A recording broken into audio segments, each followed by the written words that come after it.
If you just look specifically at the global population increase, in 2011 the global population was 7 billion and it's looking at increasing to 9 billion by 2050.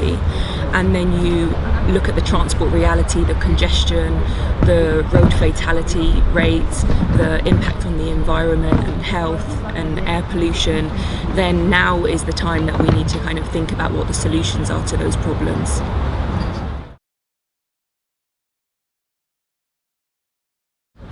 For me, just in the crazy world that we live in, none of us have time to really come together like a group of experts. So for me, the highlight has just been that you've got so many experts in one place with completely different perspectives, but all with the focus of looking at eco-mobility and what the solutions are.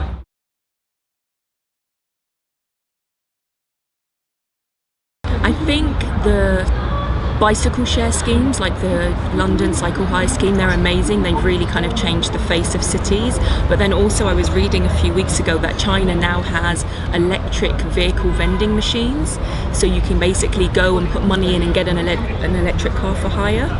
And more closer to home, Nairobi has just launched a cycling and walking policy for Nairobi, which is the first of its kind for Kenya, so that's pretty exciting too.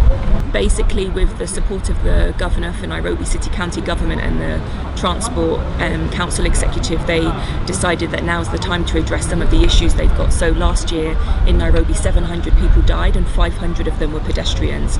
So it's a real issue. So they basically made a commitment that they want to make Nairobi a cycling and walking city. So the launch of the policy is the first step in that journey. So through the Share the Road program that I run, we basically support governments in prioritising cycling and walking. So we'll actually be providing support to Ghana, to Cote d'Ivoire and to Nigeria for the rest of this year to do some capacity building, and the idea is that next year they develop non-motorised transport policies for their countries. I would focus on the fact that transport is a huge contributor to climate change, and transport makes up 23% of the world's CO2 emissions. So I would really want to focus on how improving transport so it's more sustainable and more low carbon and zero carbon transport could actually help improve the issues we're facing with climate change today.